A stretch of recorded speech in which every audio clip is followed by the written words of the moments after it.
Imagine olhar para o céu e ver tão claramente que seria possível enxergar um astronauta caminhando na Lua. Imagine investigar o começo dos tempos e ver estrelas se formarem diante de seus olhos. Ou buracos negros em galáxias distantes bilhões de anos-luz. Imagine ser capaz de olhar dentro de outros sistemas solares e encontrar planetas parecidos com a Terra que contenham possibilidade de vida. Um olho tão poderoso está sendo construído neste momento, aqui, no deserto do Atacama, no norte do Chile. Estéril, seco, desolado. Há poucos sinais de vida aqui, no lugar mais árido da Terra. Mas há uma exceção. No topo da montanha Paranal ergue-se uma das maiores maravilhas da tecnologia moderna, o VLT, ou Very Large Telescope, ou seja, o telescópio muito grande, com 4 telescópios separados unidos para operar como um olho gigante. O VLT será o mais poderoso conjunto de telescópios da Terra. Construir essa enorme estrutura é uma tarefa hercúlea.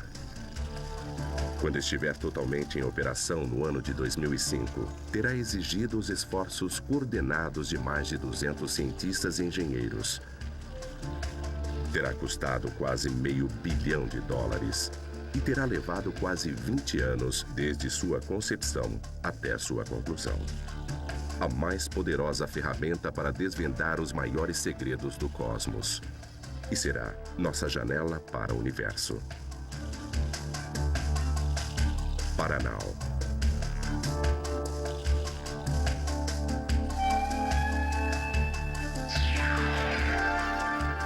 Paranal, uma janela para o universo.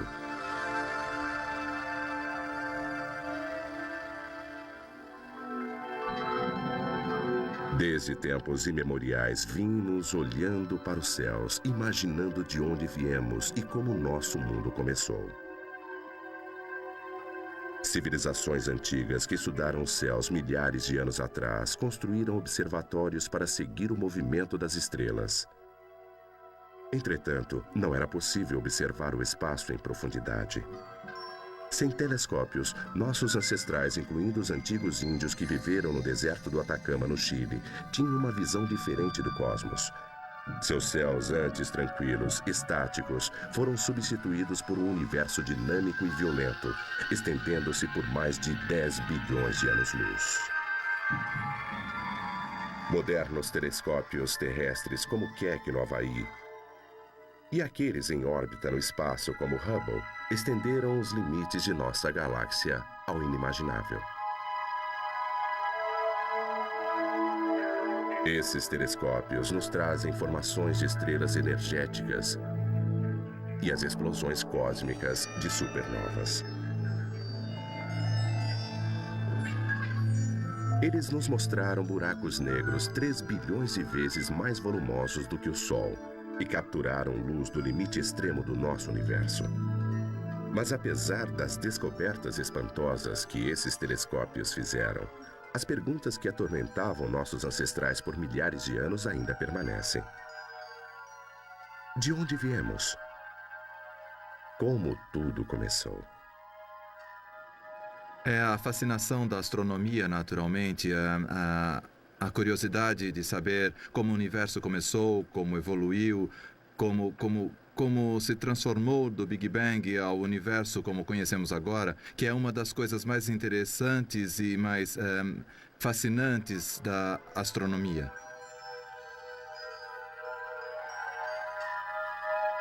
Com o advento do VLT, estaremos mais próximos do que nunca das respostas a essas perguntas e da compreensão sobre as origens do nosso universo. Garching, Alemanha, sede da ESO, Observatório do Sul da Europa. Este foi o local de nascimento do VLT. Aqui, 20 anos atrás, um consórcio de países europeus resolveu criar o mais poderoso conjunto de telescópios da Terra. Os astrônomos pensaram, e nós também, que poderíamos fazer um telescópio tão grande como os que os americanos fazem e competir com eles se uníssemos nossas forças. Foi organizada uma conferência exatamente em Genebra, no CERN, e dessa conferência, uma conferência de debate europeia, saiu a ideia de que o próximo passo para a Europa seria um telescópio de 16 metros. 9 nações europeias: Bélgica, Dinamarca, França, Itália, Alemanha, Suécia, Suíça, Portugal e a Holanda uniram suas forças para criar o VLT. Ele foi projetado não apenas com 4 telescópios que podem ser utilizados independentemente, como também juntos. A ESO decidiu construir não um único gigantesco telescópio, mas 4 menores que seriam ligados. Era uma estratégia arriscada, pois mesmo esses telescópios menores iriam alojar os maiores espelhos que existem. O desafio de engenharia seria enorme. Seria o canal do Panamá dos observatórios. Talvez o desafio maior fosse encontrar o local certo, com condições perfeitamente claras para observações astronômicas. Eles resolveram procurar no hemisfério sul. O céu do sul possui objetos interessantes. Antes de tudo, há um centro de nossa galáxia que está exatamente no zênite aqui. A partir do hemisfério sul, os astrônomos têm uma visão extraordinária de nossa galáxia, a Via Láctea.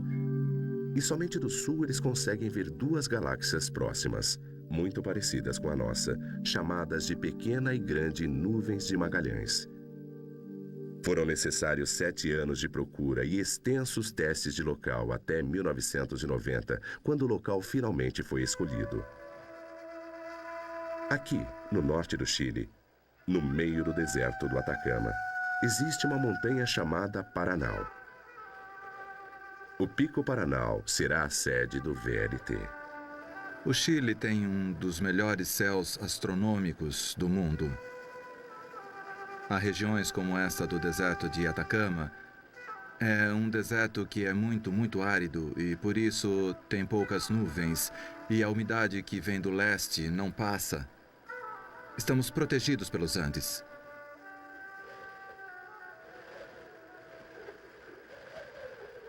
Auxiliado pela corrente Humboldt e protegido pela Cordilheira dos Andes, aqui em Paranal não há nuvens, incrivelmente 350 dias por ano. A corrente de Humboldt, que mantém o mar bastante frio, faz com que as nuvens se formem muito perto da superfície do mar, a uns 600 metros mais ou menos de altura. E como o observatório está a 2.600 metros, as nuvens sempre estão mais abaixo. As condições extremas do deserto trazem um enorme desafio. Como pode a ESO construir uma das mais avançadas ferramentas da moderna astronomia em um lugar que, literalmente, está no meio do nada? Quando eu cheguei, no início eu tinha somente um problema, que era o de estar só.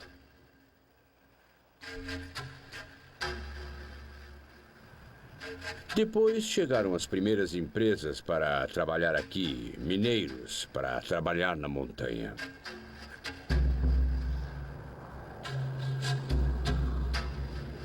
Tínhamos um caminho de acesso que era uma pista para veículos de tração dupla. E a montanha era, entretanto, a Montanha Paranal, com seu pico de 2.644 metros. Jörg Eschwey tem a enorme tarefa de levar adiante a construção do VLT. Ele ainda se lembra de sua primeira visita. Quando eu cheguei, eu vi montanhas, deserto, oceano e nada mais. Enfrentando um desafio extraordinário, Eschwey teve uma grande ideia. Recrutou engenheiros chilenos das minas de cobre vizinhas. Eles tinham a habilidade e a experiência para lidar com essas condições duras. Para um engenheiro civil, isso era um desafio. E eu me coloquei por inteiro nesse trabalho. Eu trabalhei muitas horas. Porém, gosto de estar aqui em Paraná e ver o término deste projeto. Cada dia que trabalho aqui, para mim é um dia de satisfação profissional. É um projeto único e isso é o que é interessante aqui. A equipe de Ashway começa a construção dos telescópios. Estão a 170 quilômetros da cidade mais próxima. O maior desafio da construção é a parte logística, pois cada metro de fio, cada metro de placa, cada parafuso, cada prego, tudo tinha de ser trazido de fora aqui para Paraná por aquela estrada que vimos antes. Antes da construção poder começar, o topo da montanha de 2.600 metros precisa ser nivelado. Eles trazem centenas de quilos de dinamite para explodir o topo do Paraná. Nosso primeiro trabalho era rebaixar um morro. Criar uma plataforma para construir os telescópios.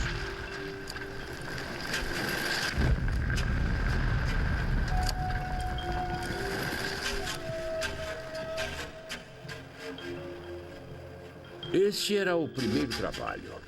Foi realizado nos anos de 91, 92 e 93. Em seguida, a instalação da usina de geração de energia elétrica. 490 mil metros cúbicos de pedra, suficientes para encher 2 vezes o Coliseu Romano, foram explodidas e retiradas do pico.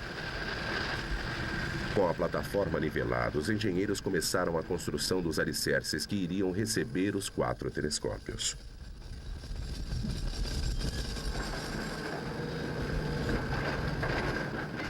Na Europa, os engenheiros estão trabalhando nas cúpulas e instrumentos ópticos.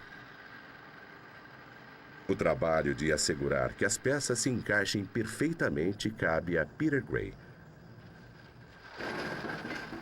Quando chegamos, era um canteiro de obras cheio de terra.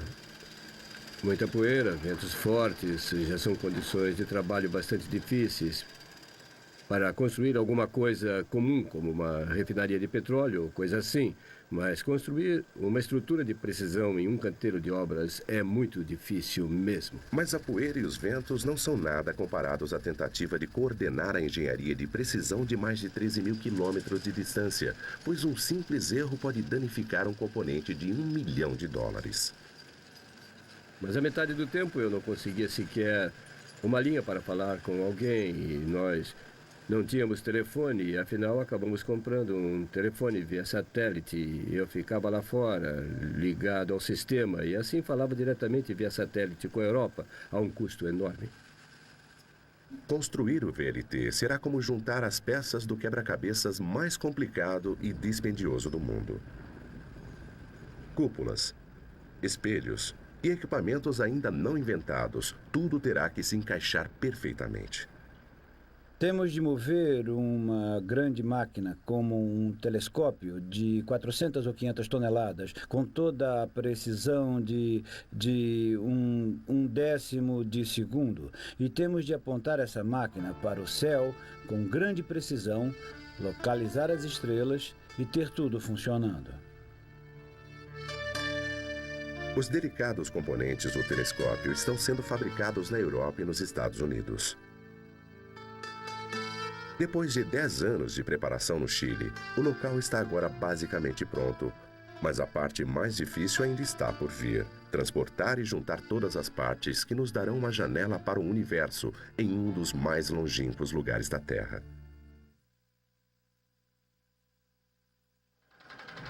Enquanto a construção das cúpulas continuava no Chile, os gigantescos espelhos estavam sendo preparados perto de Meissen, na Alemanha. Eles são o coração do maior telescópio do mundo.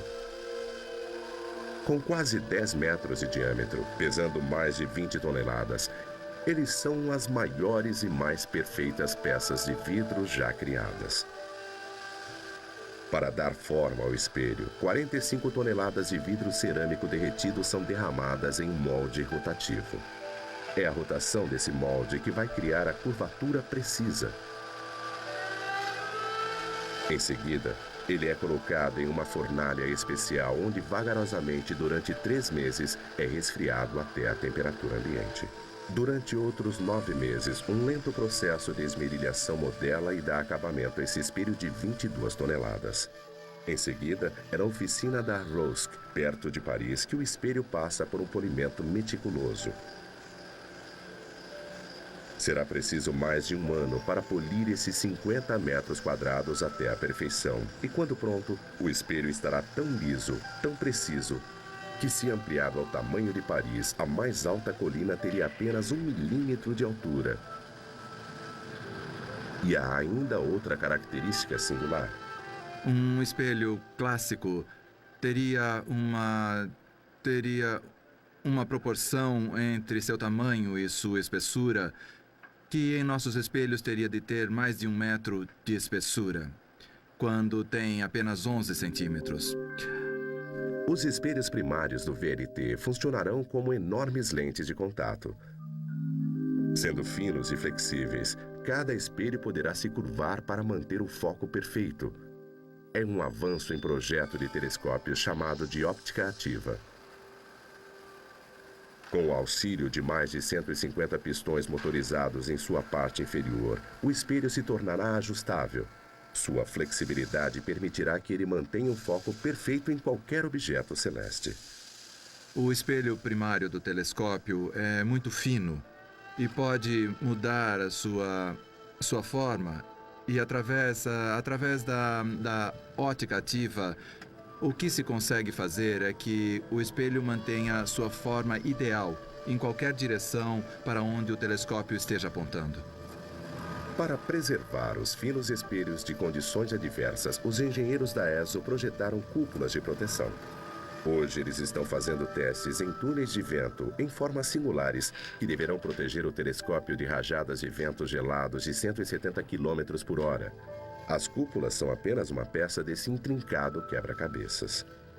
O que acontece é que nós temos uma equipe e temos aqui mais de 400 pessoas. Precisamos ter condições de nos comunicar com eles. Temos de dividir o projeto em pedaços e nos assegurarmos de que as diferentes peças se encaixem.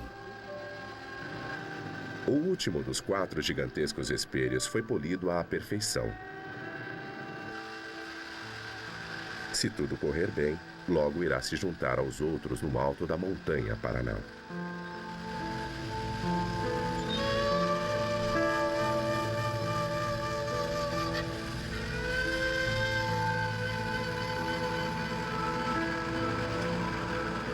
Ele é empacotado como um presente valioso em seu próprio container especialmente planejado. O espelho demorará várias semanas na jornada de Paris até Roterdã, continuando até Antofagasta, na costa do Chile, no Pacífico.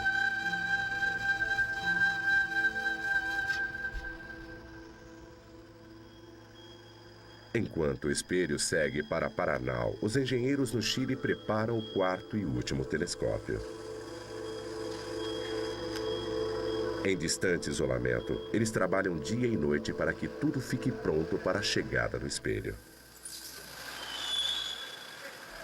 Durante esses últimos 6 meses, temos trabalhado 20 horas por dia, 7 dias por semana. Toda a equipe para conseguirmos que fique pronto até lá. Felizmente, tudo deu certo.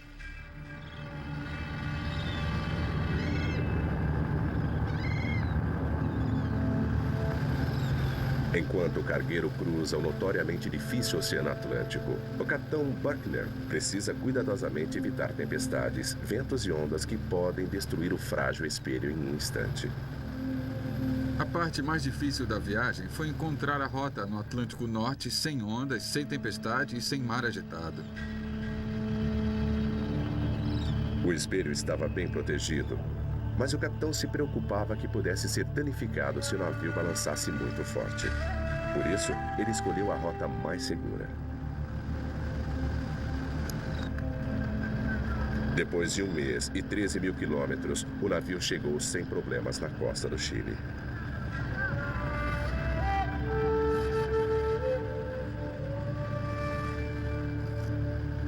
O carregamento precisa ser feito muito, muito devagar e com muito cuidado, como uma carga pesada. Por isso, nós manejamos esse espelho como uma carga pesada, apesar dele não ser tão pesado para nós.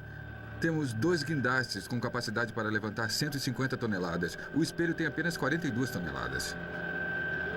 Em um dia claro e sem vento, ajudado por 2 guindastes, uma equipe de 12 homens faz descer o espelho até o cais.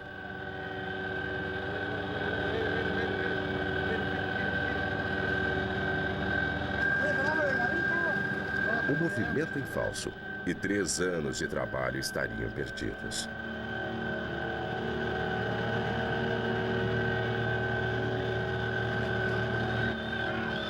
Quando toca o solo, o espelho passa a ser propriedade e responsabilidade de Peter Gray. Estou aliviado por ele ter chegado ao Chile, porque é o último dos espelhos. O transporte da Europa é sempre a parte mais perigosa de toda a operação, porque há muitas coisas que podem acontecer ao navio no mar. O espelho foi cuidadosamente carregado num caminhão especial. Ele vai enfrentar uma árdua jornada de 170 quilômetros até a montanha de Paranal, no deserto. Eles sabem o que fazem. Os caminhões são hidraulicamente estabilizados com muitas rodas. Por isso, há pouco risco enquanto está no caminhão. O próximo processo é simplesmente um transporte muito lento por estrada para Paranal. O caminhão se move a passo de lesma, não mais do que 5 quilômetros por hora. Uma escolta da polícia e um séquito de técnicos guiam o espelho em sua viagem. Uma equipe de reparo vai nivelando a estrada à frente.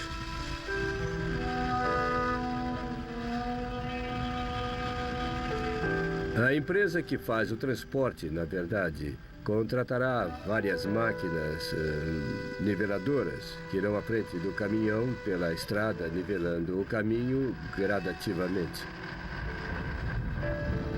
Nós ficamos ansiosos à espera de um espelho, porque isso significa que teremos a estrada de terra até Paranal lisa e firme para podermos dirigir.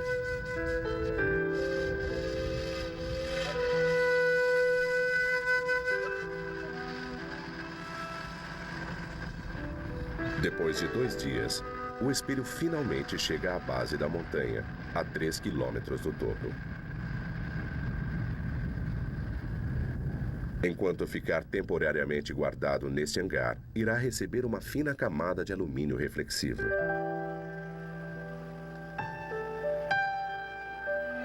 Em agosto de 2000, 3 dos 4 telescópios estão operando. Tudo o que falta para que o VLT esteja completo é a instalação do último espelho. A equipe de Gray prepara o espelho para sua viagem final. A gente precisa deixá-lo desse jeito, no caso de um terremoto, quando transportado. Vai ser um frio. Você pode cobrir isso? Aqui. Cobrir isso aqui. É uma grande noite para Peter Gray. Um grande marco nos 20 anos de história do VLT. Por causa do local? Não, por causa do... Na verdade, o que estamos fazendo nesse momento é a parte mais difícil da coisa toda. É só pegar, colocar essa capa da parte de cima, temos que desenrolá-la. E se ela tocar a superfície do espelho, poderá fazer uma pequena marca. Mais uma vez. Vamos lá. 1, 2, 3.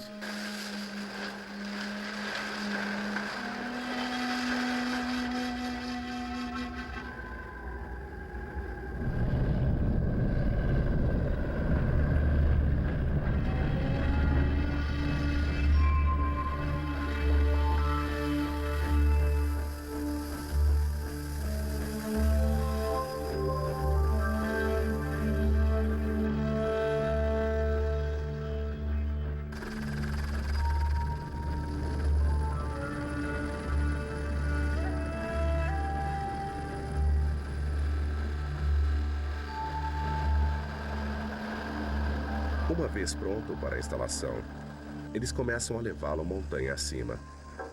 Mas há um problema. Um dos ascensores hidráulicos que firma o espelho está emperrado e o caminhão fica parado. A única solução é firmar essa célula de espelho de 40 toneladas com um macaco hidráulico operado manualmente.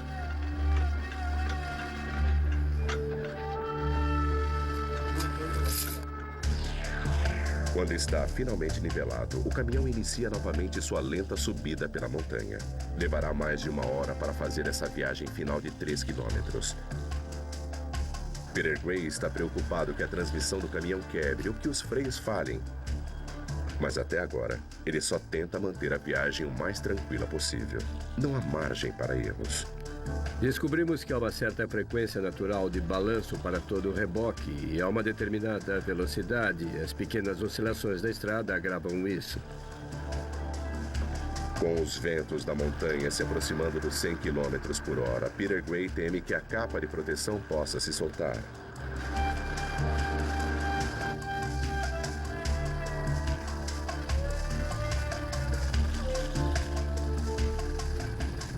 Quando chegarmos ao topo da montanha, descarregaremos a célula do espelho, a qual chamamos plataforma de ascensão.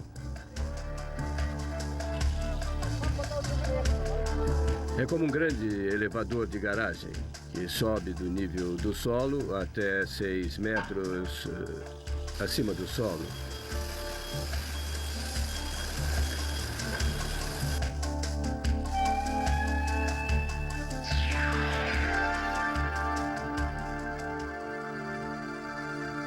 Então entra por uma porta até ficar ao lado do telescópio.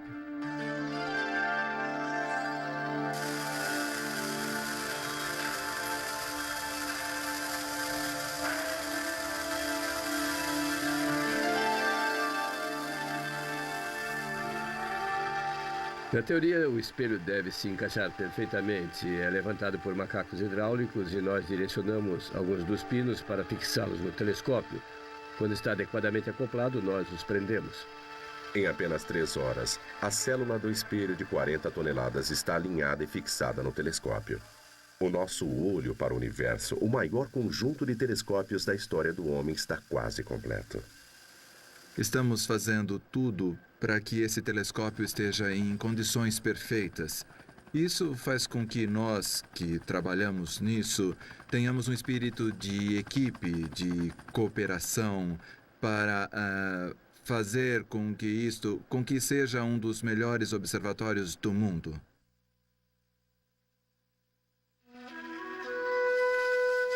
Montanha Paranal, onde os ventos do inverno sopram a mais de 170 km por hora.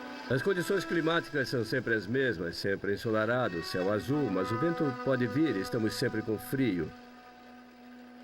Não há muitos lugares quentes para se trabalhar. Além do rigor do tempo, o VLT precisa também sobreviver aos fortes terremotos que abalam essa região do mundo. Os domos e os telescópios precisam se mover com precisão, em harmonia, para localizar uma estrela durante a noite toda, todas as noites do ano. A cúpula faz parte, em um certo sentido, do próprio telescópio. Então, o telescópio não se move no interior da cúpula, mas simplesmente em uma direção bem definida, o telescópio está montado em um recipiente que pode girar.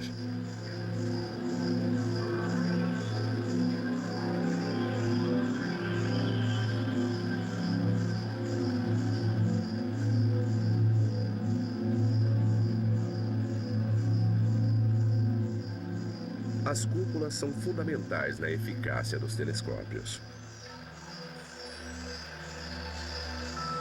Elas possuem aberturas ajustáveis, assim como persianas, para controlar o fluxo de ar e ajudar a manter uma temperatura constante.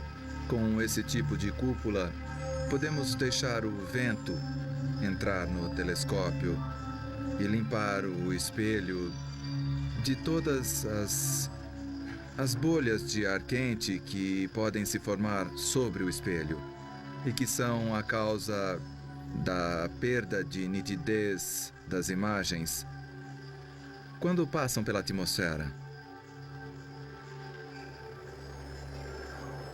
Mas um telescópio muito grande, ou VLT, há mais do que apenas a incrível maquinaria. São necessárias quase 150 pessoas e a área de uma pequena cidade para manter e operar o mais poderoso conjunto de telescópios já construído.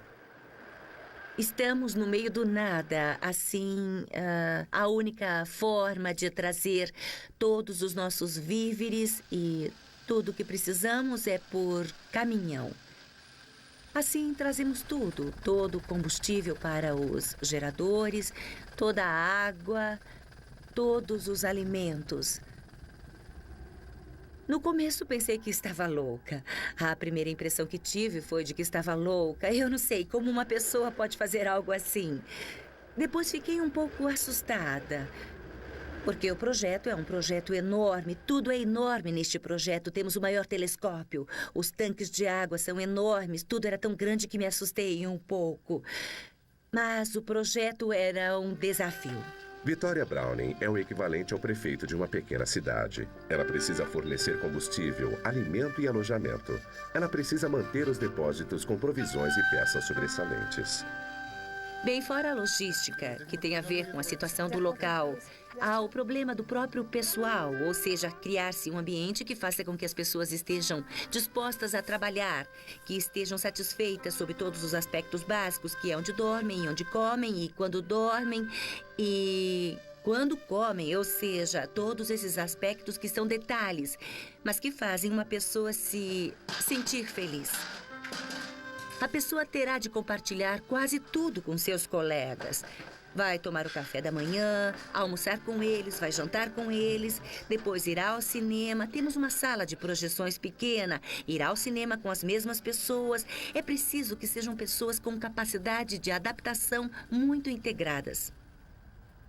Manter as instalações de habitação e os telescópios funcionando 24 horas por dia exige uma enorme quantidade de energia elétrica, toda ela gerada no próprio local. Aqui embaixo é o setor técnico. Os containers diante deste edifício são o centro de geração da força elétrica, da corrente elétrica. Reinaldo, o que está sendo trocado? Que filtro você está trocando? Bem, neste momento estamos trabalhando com 2 geradores. Sempre temos um sobressalente, 3 no total. Então, se falha um, o outro automaticamente tem de entrar e cobrir essa falha. Temos um sistema de alarme, está todo conectado, assim podemos saber exatamente o que falhou. Com 3 geradores, a usina produz eletricidade suficiente para atender a uma cidade de 5.000 habitantes.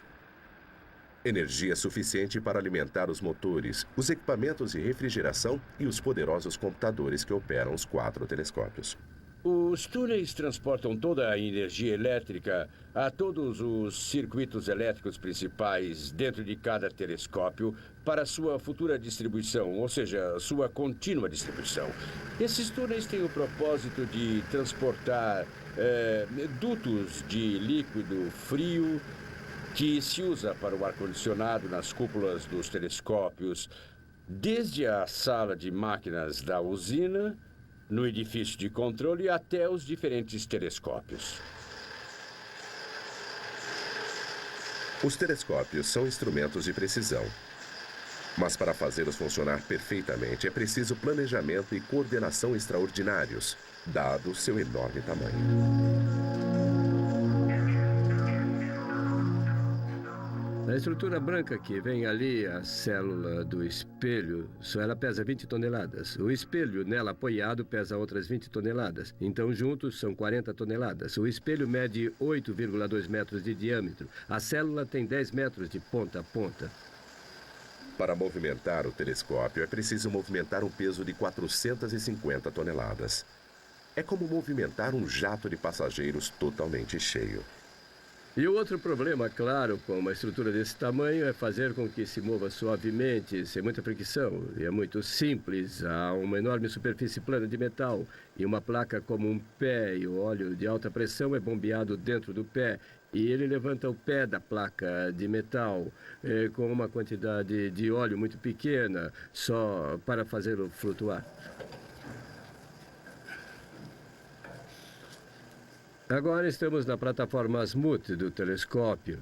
Aqui é como a sala de máquinas do telescópio, não é tão bonito como as outras partes, mas é aqui que acontece a grande tração do telescópio e o grande fluxo de óleo. O que se vê aqui na parte de cima são os ímãs, a parte do motor de tração do azimuth do telescópio. Os ímãs movimentarão os telescópios e os domos suavemente, enquanto o VLT localiza estrelas a milhões de quilômetros de distância. Setembro de 2000. Um mês depois do principal espelho ter sido instalado no telescópio número 4, ele está pronto para seu primeiro voo. A equipe se concentra na nave de controle do telescópio para o teste inaugural. Krista? Sim.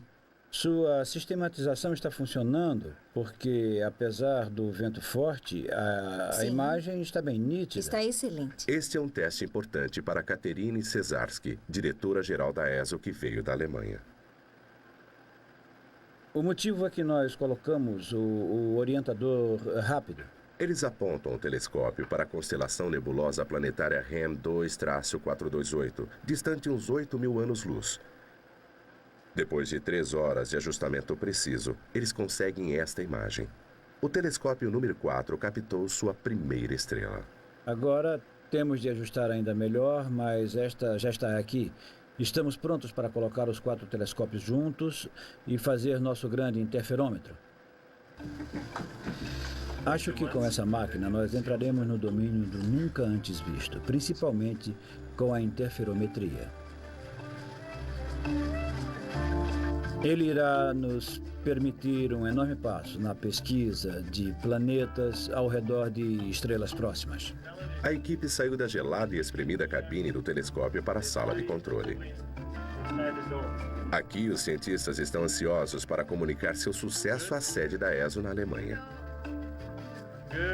Através de uma videoconferência,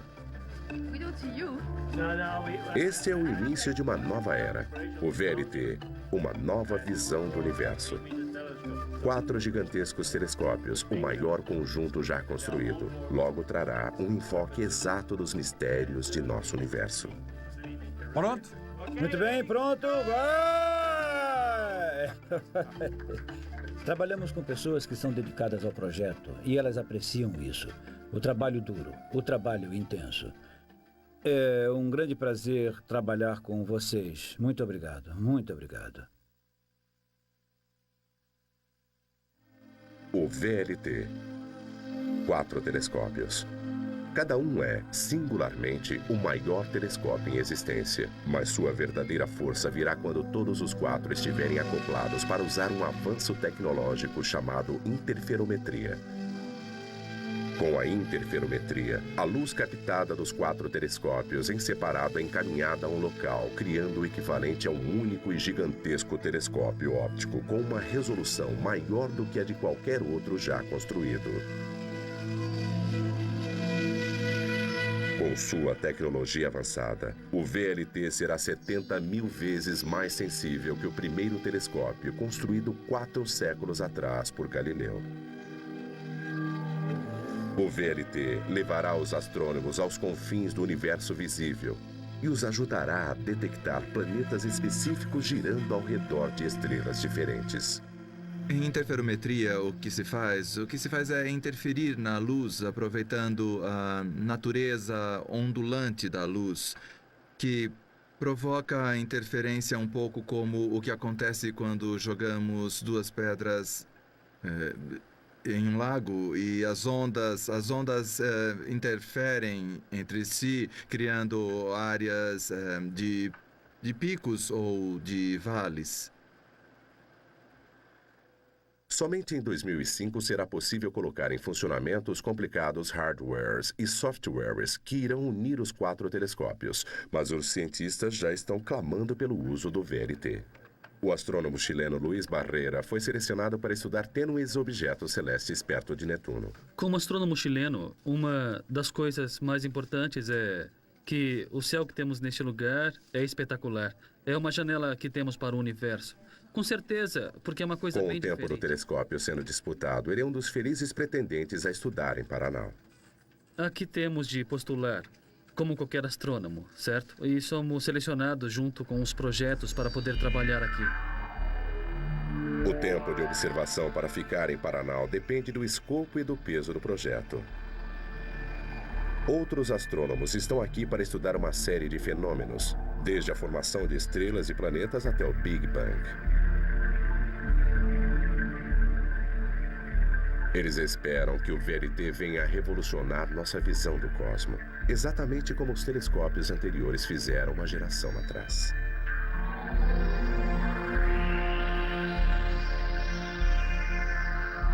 Ann Keane supervisiona o programa do telescópio espacial Hubble para a NASA.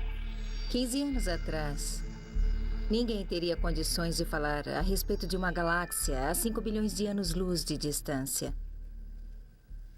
E agora, com a combinação do Hubble e dos telescópios em Terra, as pessoas têm um conhecimento considerável da formação das estrelas nessas galáxias.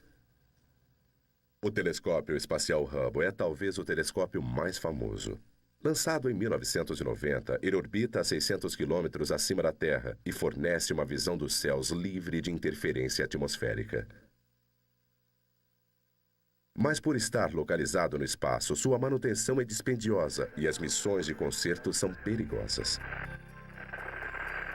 Está conseguindo uma boa visão agora? Temos uma bela imagem, Jeff. Alô, Houston, vamos consertar essa coisa. Entendido. Movimente fora do sol, um pouquinho. Temos um bom teste de alinhamento. Excelente. Mais importante, seus espelhos são pequenos. Medindo 2,5 metros de diâmetro, seu espelho primário é apenas 1/3 do tamanho de apenas um dos telescópios do VLT. Para se entender realmente o que se vê, precisa-se de um espectro de alguma coisa. Precisamos pegar essa luz e dividi-la em todas as suas cores. É preciso um olho muito grande para se ter condições de fazer isso. E não se pode fazer isso com Hubble porque ele não tem área de captação suficiente. Dada a sua maior capacidade de captação, o VLT conseguirá imagens 50 vezes mais bem definidas do que o Hubble. Essencialmente, ele irá agir como uma lupa, trazendo para o campo de visão pequenos objetos celestes não visíveis através de outros telescópios. Sua resolução será tão elevada que da Terra será possível ler o logo da NASA no Hubble, enquanto orbita pelo espaço. Na verdade, o Hubble já está sendo utilizado como uma ferramenta de varredura para ajudar a encontrar projetos interessantes para o VLT. Acho que haverá muita cooperação científica entre o VLT e o Hubble, quando se poderá fazer a imagem exploratória pelo Hubble e, então, fazer a análise mais profunda e astrofísica com o VLT.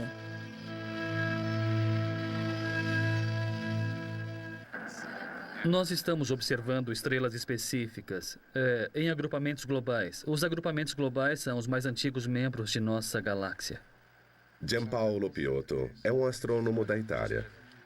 Utilizando o Hubble, ele detectou algumas estrelas incomuns. Mas para um olhar mais de perto, ele prefere utilizar o VLT. Sim, sim. É essa aí. Sim, tem razão. Sim. Neste caso, em especial, de fato, o telescópio espacial Hubble foi realmente importante, porque esse projeto começou com o telescópio espacial Hubble. Essas estrelas anômalas que estamos estudando com o VLT foram encontradas assim, e agora estamos apontando o VLT para essas estrelas e conseguimos ver seu espectro. O que se pretende é encontrar uma resposta à origem desse tipo de estrelas que são mais azuis que o habitual, para cuja existência a atual teoria da evolução estelar ainda não encontrou nenhuma resposta. Neste caso em particular da interferometria do VLT, é possível conseguir resoluções da ordem de 2 metros à distância da Lua. Seria possível ver o que os astronautas da Apollo deixaram na Lua. Os astrônomos irão até os limites do VLT. E o VLT levará os astrônomos a lugares que nunca viram antes. A maior missão será utilizar o VLT na procura de novos planetas ao redor de outras estrelas. Não estamos apenas na Terra. Estamos no Sistema Solar. O Sistema Solar está na Via Láctea. E a Via Láctea é uma galáxia entre bilhões de galáxias que existem no universo. O poder e a promessa desse conjunto gigantesco de telescópios colocou a ESO e a astronomia europeia na vanguarda da pesquisa do espaço sideral. Em 2005, a interferometria será posta online e todo o potencial do VLT virá a conhecimento. O VLT será tão poderoso que astrônomos da Terra terão condições de ver um astronauta caminhando na Lua. Eles poderão vasculhar sistemas estelares, encontrar planetas semelhantes à Terra, analisar esses planetas quanto aos componentes da vida e talvez responder à pergunta maior: estamos sozinhos? Esse é um dos motivos mais importantes da construção do interferômetro VLT. Nos dará a possibilidade de procurar planetas, inclusive verificar se existem sinais de vida em outros planetas. A pesquisa dos planetas e a possibilidade de vida fora da Terra é um dos problemas, um dos tópicos astronômicos mais importantes que existem. A possibilidade de vida em outros planetas é apenas um dos mistérios que os astrônomos esperam desvendar utilizando o VLT. Uma maravilha da engenharia construída num dos mais inóspitos lugares da Terra, observando o espaço mais profundamente que nunca e descobrindo respostas que nos iludem desde o começo dos tempos. O VLT, uma janela para o universo.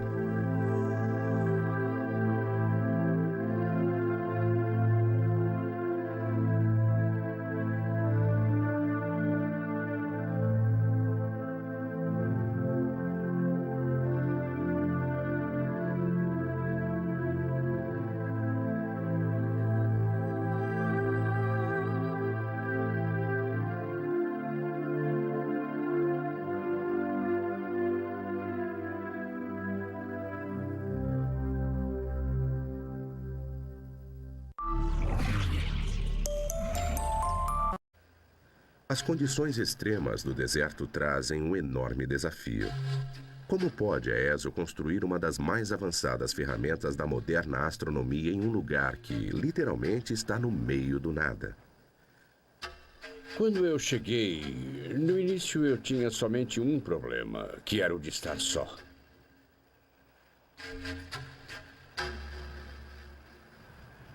Depois chegaram as primeiras empresas para trabalhar aqui, mineiros, para trabalhar na montanha.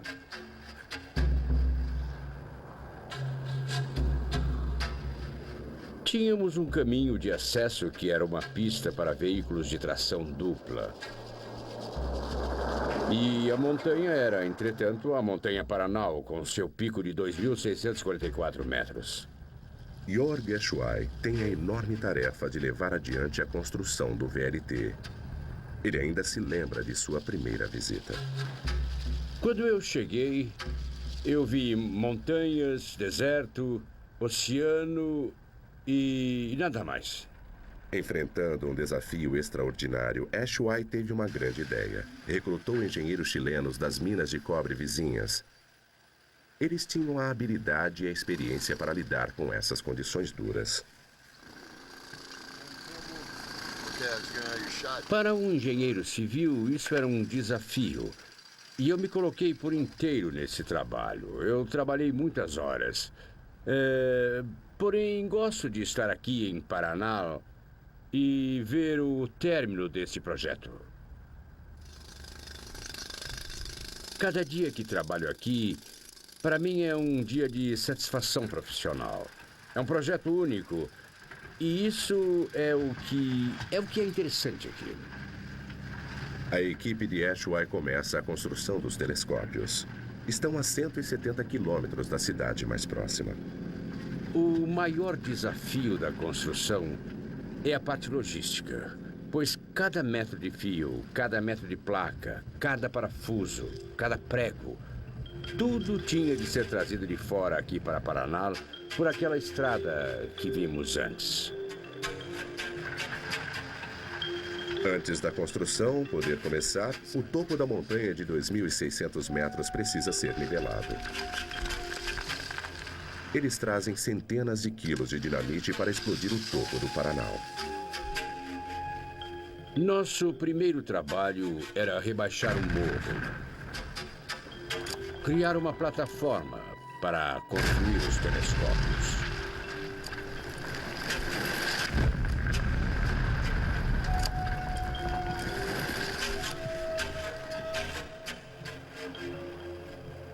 Este era o primeiro trabalho.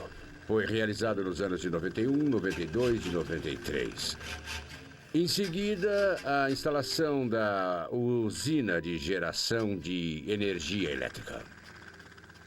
490 mil metros cúbicos de pedra, suficientes para encher 2 vezes o Coliseu Romano, foram explodidas e retiradas do pico. Com a plataforma nivelada, os engenheiros começaram a construção dos alicerces que iriam receber os 4 telescópios.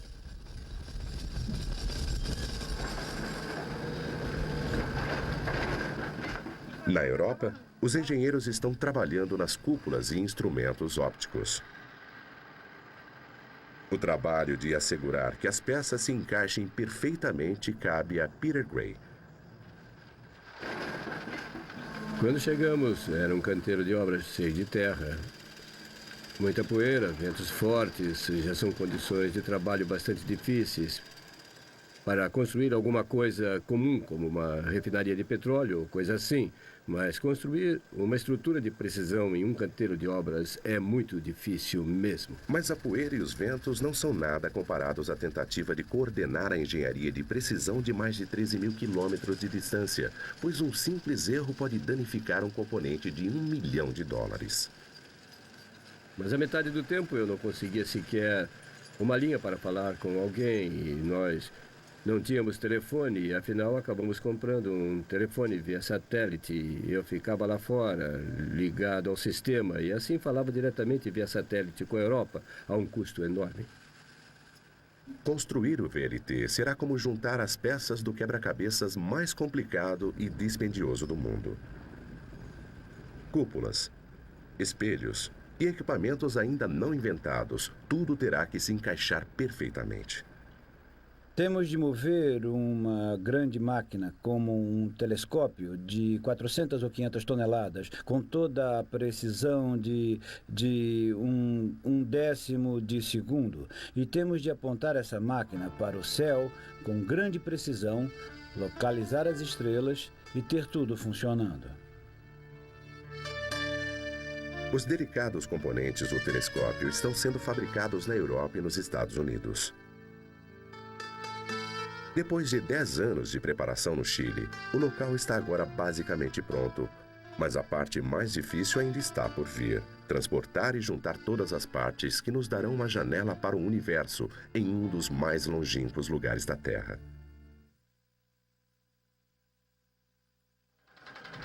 Enquanto a construção das cúpulas continuava no Chile, os gigantescos espelhos estavam sendo preparados perto de Meissen, na Alemanha. Eles são o coração do maior telescópio do mundo. Com quase 10 metros de diâmetro, pesando mais de 20 toneladas, eles são as maiores e mais perfeitas peças de vidro já criadas. Para dar forma ao espelho, 45 toneladas de vidro cerâmico derretido são derramadas em um molde rotativo.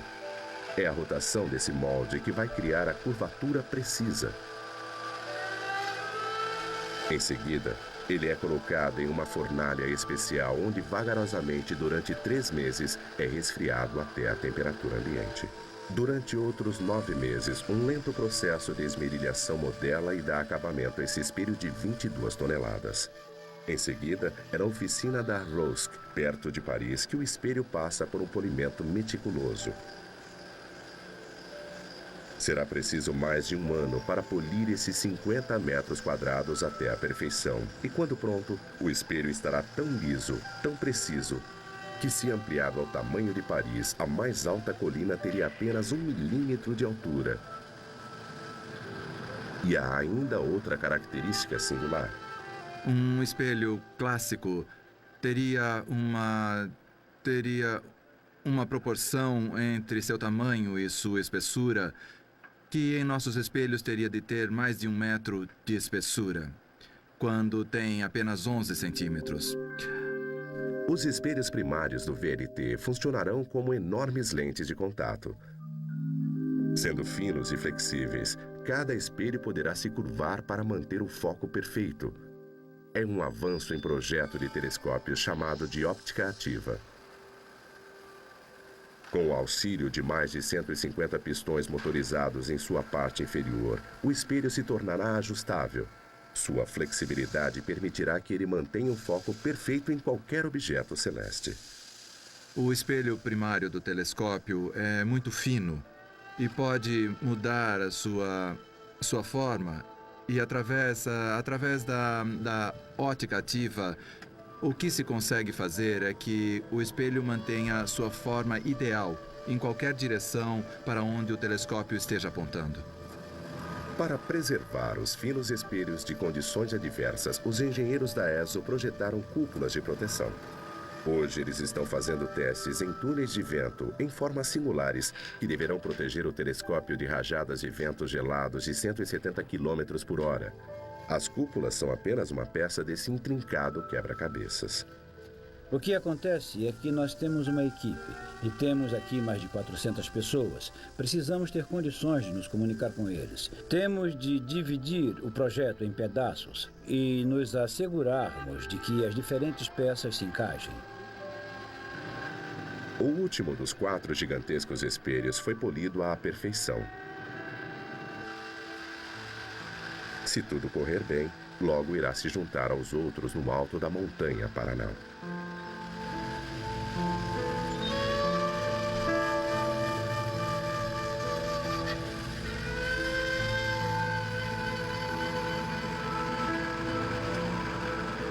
Ele é empacotado como um presente valioso em seu próprio container especialmente planejado. O espelho demorará várias semanas na jornada de Paris até Roterdã, continuando até Antofagasta, na costa do Chile, no Pacífico.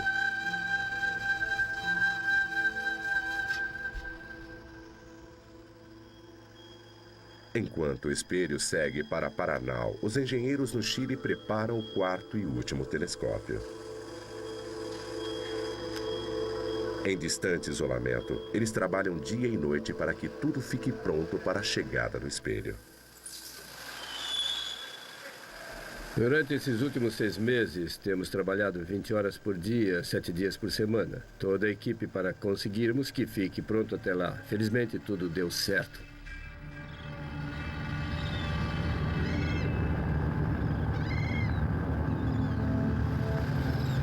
Enquanto o cargueiro cruza o notoriamente difícil Oceano Atlântico, o capitão Buckner precisa cuidadosamente evitar tempestades, ventos e ondas que podem destruir o frágil espelho em um instante.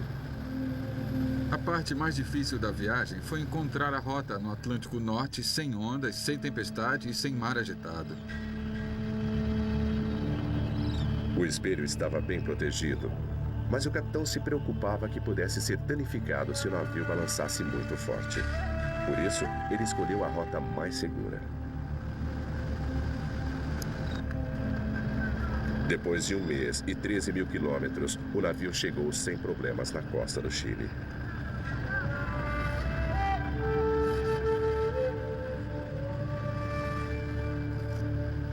O carregamento precisa ser feito muito, muito devagar e com muito cuidado, como uma carga pesada. Por isso, nós manejamos esse espelho como uma carga pesada, apesar dele não ser tão pesado para nós. Temos 2 guindastes com capacidade para levantar 150 toneladas. O espelho tem apenas 42 toneladas. Em um dia claro e sem vento, ajudado por 2 guindastes, uma equipe de 12 homens faz descer o espelho até o cais.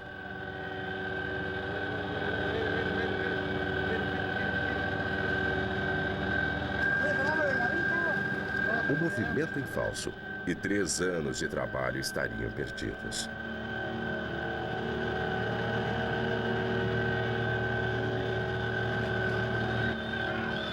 Quando toca o solo, o espelho passa a ser propriedade e responsabilidade de Peter Gray. Estou aliviado por ele ter chegado ao Chile, porque é o último dos espelhos. O transporte da Europa é sempre a parte mais perigosa de toda a operação, porque há muitas coisas que podem acontecer ao navio no mar. O espelho foi cuidadosamente carregado num caminhão especial. Ele vai enfrentar uma árdua jornada de 170 quilômetros até a montanha de Paraná, no deserto. Eles sabem o que fazem. Os caminhões são hidraulicamente estabilizados com muitas rodas, por isso há pouco risco enquanto está no caminhão. O próximo processo é simplesmente um transporte muito lento por estrada para Paranal. O caminhão se move a passo de lesma, não mais do que 5 km por hora. Uma escolta da polícia e um séquito de técnicos guiam o espelho em sua viagem. Uma equipe de reparo vai nivelando a estrada à frente.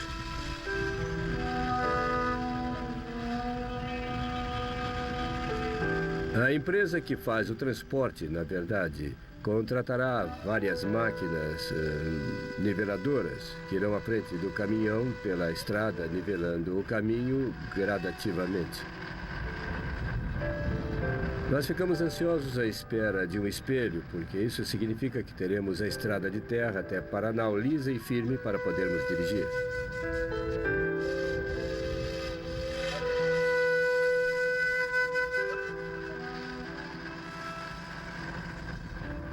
Depois de 2 dias, o espelho finalmente chega à base da montanha, a 3 quilômetros do topo. Enquanto ficar temporariamente guardado neste hangar, irá receber uma fina camada de alumínio reflexivo.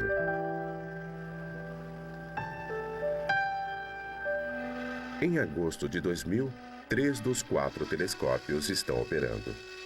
Tudo o que falta para que o VLT esteja completo é a instalação do último espelho. A equipe de Gray prepara o espelho para sua viagem final. A gente precisa deixá-lo desse jeito, no caso de um terremoto, quando transportado. Vai ser um frio. Você pode cobrir isso? Aqui. Cobrir isso aqui. É uma grande noite para Peter Gray. Um grande marco nos 20 anos de história do VLT. Por causa do local? Não, por causa do... Na verdade, o que estamos fazendo nesse momento é a parte mais difícil da coisa toda.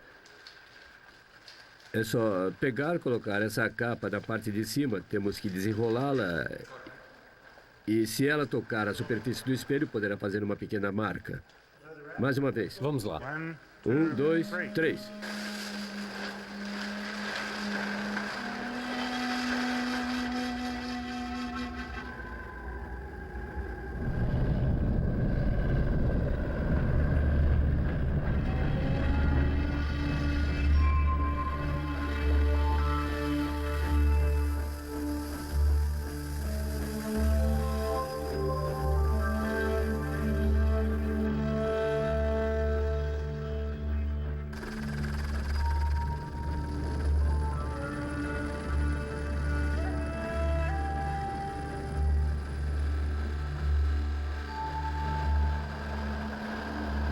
Uma vez pronto para a instalação, eles começam a levá-lo montanha acima. Mas há um problema. Um dos ascensores hidráulicos que firmam o espelho está emperrado e o caminhão fica parado. A sala de máquinas da usina, no edifício de controle e até os diferentes telescópios. Os telescópios são instrumentos de precisão. Mas para fazê-los funcionar perfeitamente é preciso planejamento e coordenação extraordinários, dado seu enorme tamanho.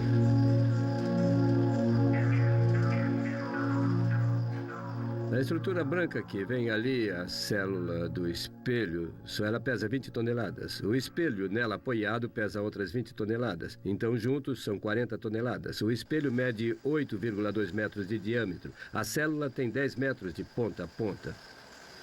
Para movimentar o telescópio, é preciso movimentar um peso de 450 toneladas. É como movimentar um jato de passageiros totalmente cheio. E o outro problema, claro, com uma estrutura desse tamanho é fazer com que se mova suavemente, sem muita fricção. E é muito simples. Há uma enorme superfície plana de metal e uma placa como um pé, e o óleo de alta pressão é bombeado dentro do pé. E ele levanta o pé da placa de metal com uma quantidade de óleo muito pequena, só para fazê-lo flutuar. Agora estamos na plataforma azimuth do telescópio. Aqui é como a sala de máquinas do telescópio. Não é tão bonito como as outras partes. Mas é aqui que acontece a grande tração do telescópio e o grande fluxo de óleo. O que se vê aqui na parte de cima são os ímãs, a parte do motor de tração do azimuth do telescópio. Os ímãs movimentarão os telescópios e os domos suavemente, enquanto o VLT localiza estrelas a milhões de quilômetros de distância. Setembro de 2000. Um mês depois do principal espelho ter sido instalado no telescópio número 4, ele está pronto para seu primeiro voo. A equipe se concentra na nave de controle do telescópio para o teste inaugural. Krista? Sim. Sua sistematização está funcionando porque, apesar do vento forte, a imagem está bem nítida. Está excelente. Este é um teste importante para Katerine Cesarski, diretora-geral da ESO que veio da Alemanha. O motivo é que nós colocamos o orientador rápido. Eles apontam o telescópio para a constelação nebulosa planetária REM 2-428, distante uns 8.000 anos-luz. Depois de 3 horas de ajustamento preciso, eles conseguem esta imagem. O telescópio número 4 captou sua primeira estrela. Agora temos de ajustar ainda melhor, mas esta já está aqui. Estamos prontos para colocar os 4 telescópios juntos e fazer nosso grande interferômetro. Acho que com essa máquina nós entraremos no domínio do nunca antes visto, principalmente com a interferometria. Ele irá nos permitir um enorme passo na pesquisa de planetas ao redor de estrelas próximas. A equipe saiu da gelada e espremida cabine do telescópio para a sala de controle. Aqui, os cientistas estão ansiosos para comunicar seu sucesso à sede da ESO na Alemanha. Através de uma videoconferência, este é o início de uma nova era. O VLT, uma nova visão do universo.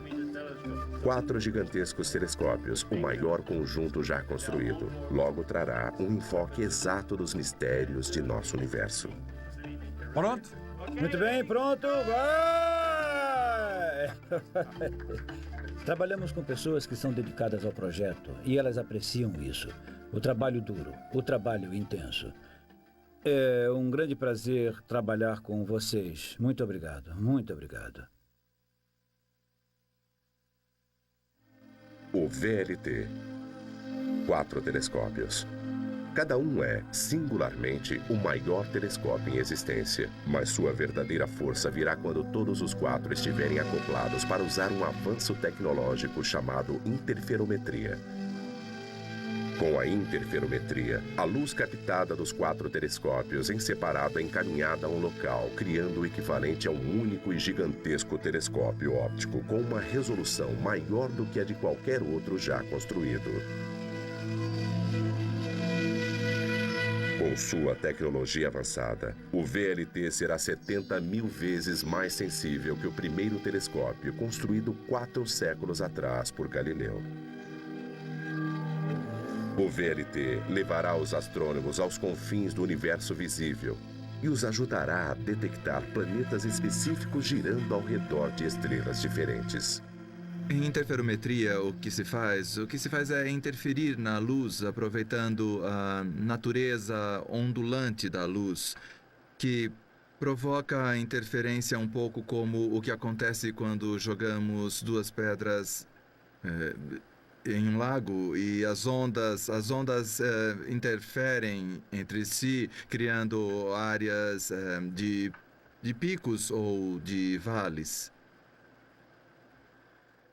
Somente em 2005 será possível colocar em funcionamento os complicados hardwares e softwares que irão unir os 4 telescópios, mas os cientistas já estão clamando pelo uso do VLT.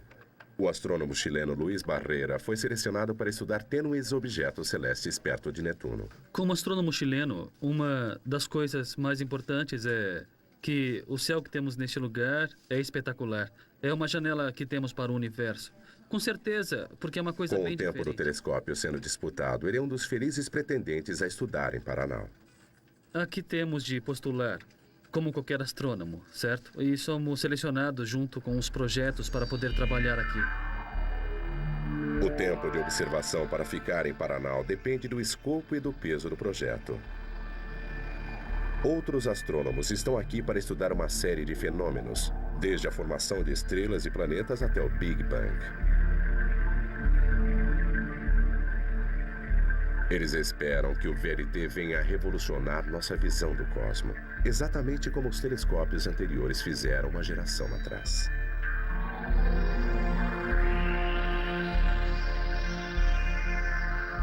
Ann Keane supervisiona o programa do telescópio espacial Hubble para a NASA. 15 anos atrás, ninguém teria condições de falar a respeito de uma galáxia a 5 bilhões de anos-luz de distância. E agora, com a combinação do Hubble e dos telescópios em Terra, as pessoas têm um conhecimento considerável da formação das estrelas nessas galáxias. O telescópio espacial Hubble é talvez o telescópio mais famoso. Lançado em 1990, ele orbita a 600 quilômetros acima da Terra e fornece uma visão dos céus livre de interferência atmosférica. Mas por estar localizado no espaço, sua manutenção é dispendiosa e as missões de conserto são perigosas. Está conseguindo uma boa visão agora? Temos uma bela imagem, Jeff. Alô, Houston, vamos consertar essa coisa. Entendido. Movimente fora do sol, um pouquinho. Temos um bom teste de alinhamento. Excelente. Mais importante, seus espelhos são pequenos.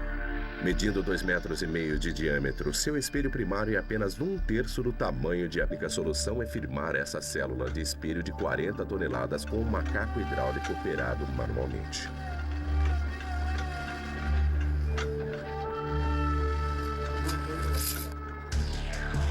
Quando está finalmente nivelado, o caminhão inicia novamente sua lenta subida pela montanha.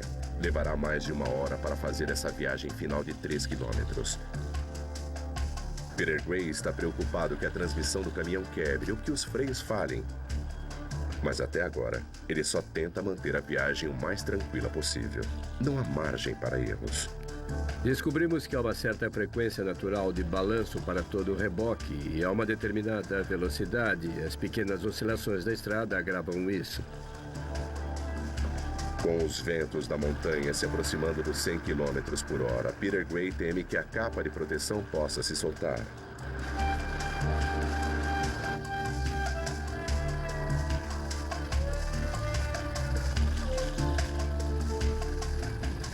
Quando chegarmos ao topo da montanha, descarregaremos a célula do espelho, a qual chamamos plataforma de ascensão. É como um grande elevador de garagem, que sobe do nível do solo até 6 metros acima do solo.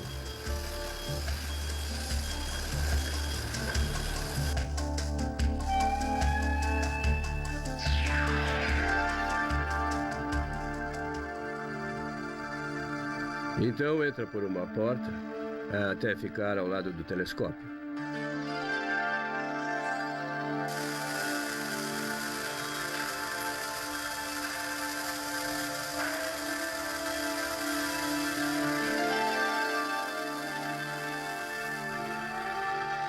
Na teoria, o espelho deve se encaixar perfeitamente. É levantado por macacos hidráulicos e nós direcionamos alguns dos pinos para fixá-los no telescópio. Quando está adequadamente acoplado, nós os prendemos. Em apenas 3 horas, a célula do espelho de 40 toneladas está alinhada e fixada no telescópio. O nosso olho para o universo, o maior conjunto de telescópios da história do homem, está quase completo. Estamos fazendo tudo para que esse telescópio esteja em condições perfeitas. Isso faz com que nós, que trabalhamos nisso, tenhamos um espírito de equipe, de cooperação, para fazer com que seja um dos melhores observatórios do mundo.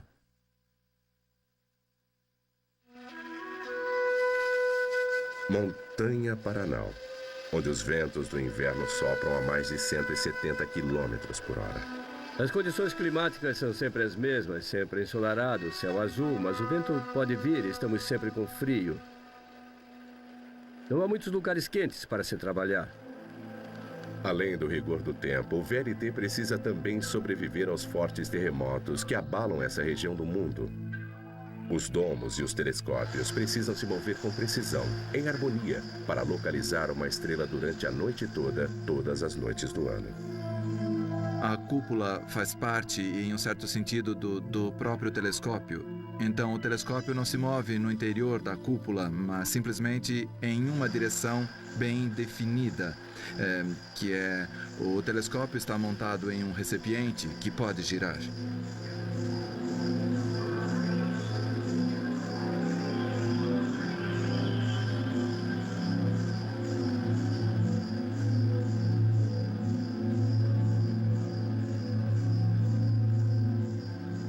As cúpulas são fundamentais na eficácia dos telescópios. Elas possuem aberturas ajustáveis, assim como persianas, para controlar o fluxo de ar e ajudar a manter uma temperatura constante.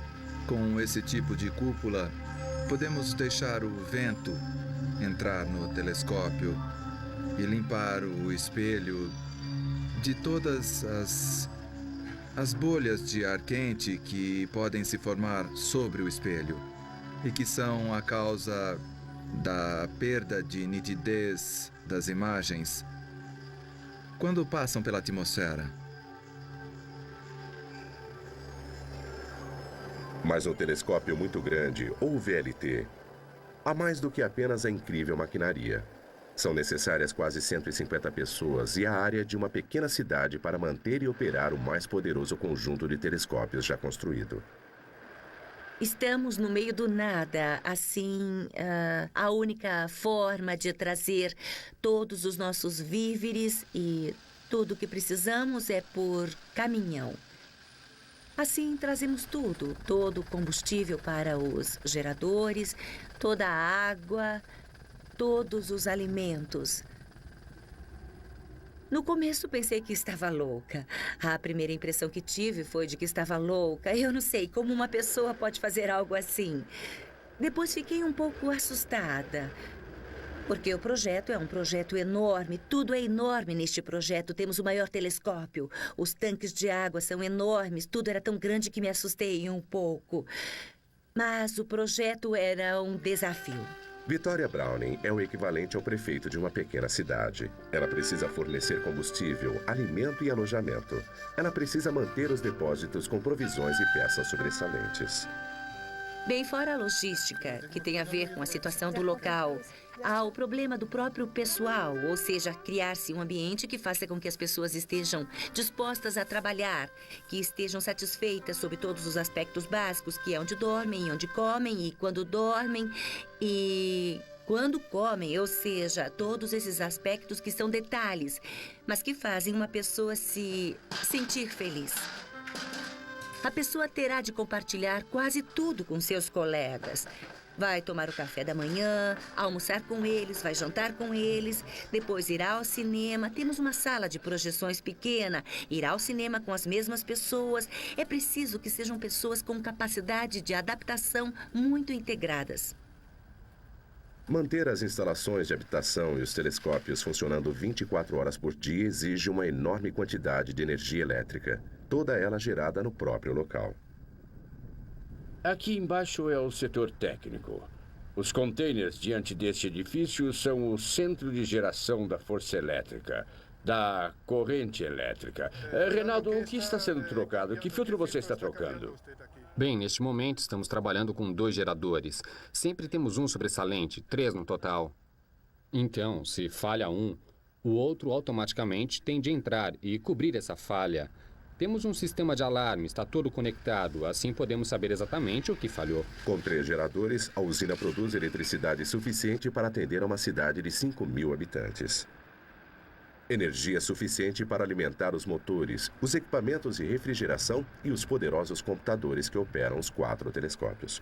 Os túneis transportam toda a energia elétrica a todos os circuitos elétricos principais dentro de cada telescópio para sua futura distribuição, ou seja, sua contínua distribuição. Esses túneis têm o propósito de transportar dutos de líquido frio que se usa para o ar-condicionado nas cúpulas dos telescópios, desde a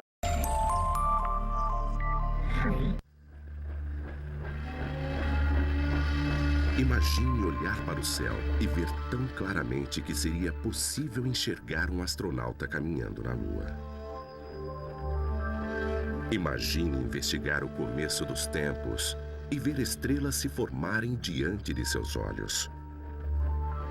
Ou buracos negros em galáxias distantes bilhões de anos-luz. Imagine ser capaz de olhar dentro de outros sistemas solares e encontrar planetas parecidos com a Terra que contenham possibilidade de vida. Um olho tão poderoso está sendo construído neste momento, aqui, no deserto do Atacama, no norte do Chile. Estéril. Seco. Desolado. Há poucos sinais de vida aqui, no lugar mais árido da Terra. Mas há uma exceção. No topo da montanha Paranal ergue-se uma das maiores maravilhas da tecnologia moderna, o VLT, ou Very Large Telescope, ou seja, o telescópio muito grande. Com 4 telescópios separados unidos para operar como um olho gigante, o VLT será o mais poderoso conjunto de telescópios da Terra. Construir essa enorme estrutura é uma tarefa hercúlea. Quando estiver totalmente em operação no ano de 2005, terá exigido os esforços coordenados de mais de 200 cientistas e engenheiros. Terá custado quase $500 bilhão e terá levado quase 20 anos desde sua concepção até sua conclusão. A mais poderosa ferramenta para desvendar os maiores segredos do cosmos. E será nossa janela para o universo. Paranal.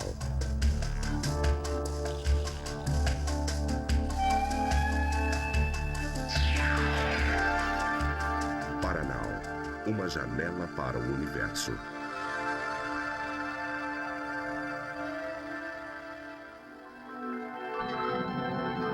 Desde tempos imemoriais vimos olhando para os céus, imaginando de onde viemos e como o nosso mundo começou.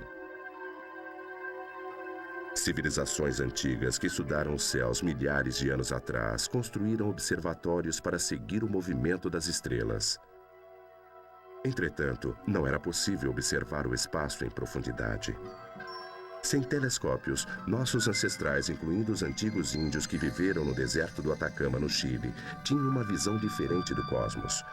Seus céus, antes tranquilos, estáticos, foram substituídos por um universo dinâmico e violento, estendendo-se por mais de 10 bilhões de anos-luz.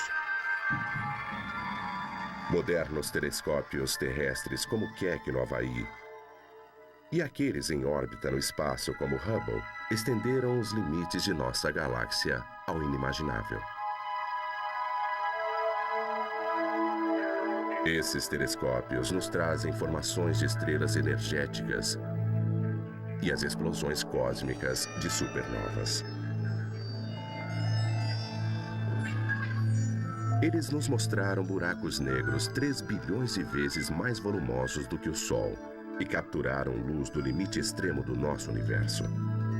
Mas apesar das descobertas espantosas que esses telescópios fizeram, as perguntas que atormentavam nossos ancestrais por milhares de anos ainda permanecem. De onde viemos?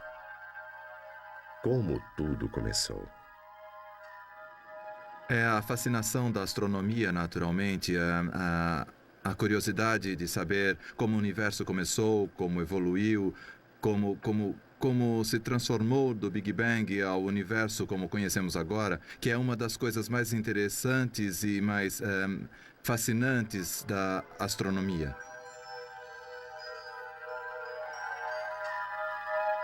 Com o advento do VLT, estaremos mais próximos do que nunca das respostas a essas perguntas e da compreensão sobre as origens do nosso universo.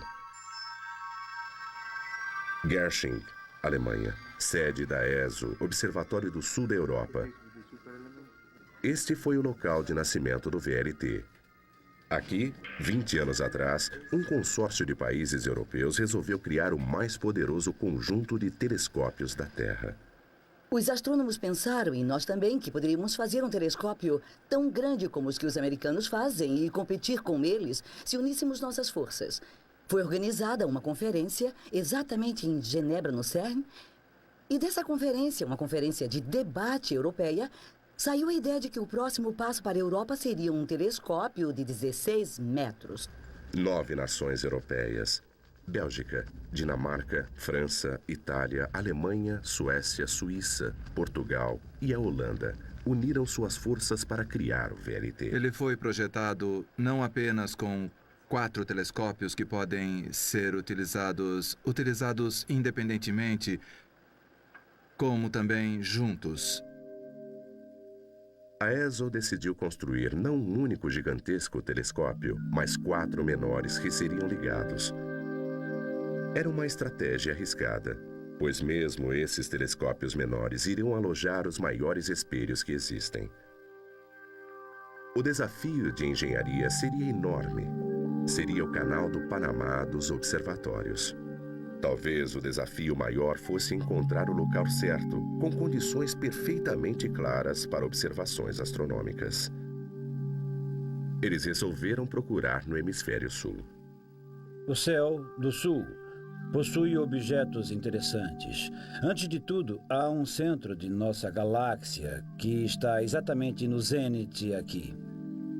A partir do hemisfério sul, os astrônomos têm uma visão extraordinária de nossa galáxia, a Via Láctea. E somente do sul eles conseguem ver 2 galáxias próximas, muito parecidas com a nossa, chamadas de Pequena e Grande Nuvens de Magalhães. Foram necessários 7 anos de procura e extensos testes de local até 1990, quando o local finalmente foi escolhido. Aqui, no norte do Chile, no meio do deserto do Atacama, existe uma montanha chamada Paranal. O Pico Paranal será a sede do VLT. O Chile tem um dos melhores céus astronômicos do mundo. Há regiões como esta do deserto de Atacama.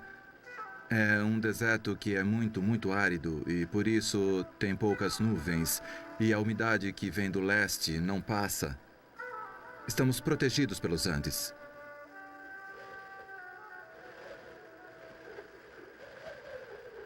Auxiliado pela corrente Humboldt e protegido pela Cordilheira dos Andes, aqui em Paranal não há nuvens, incrivelmente 350 dias por ano. A corrente de Humboldt, que mantém o mar bastante frio, faz com que as nuvens se formem muito perto da superfície do mar, a uns 600 metros mais ou menos de altura. E como o observatório está a 2.600 metros, as nuvens sempre estão mais abaixo.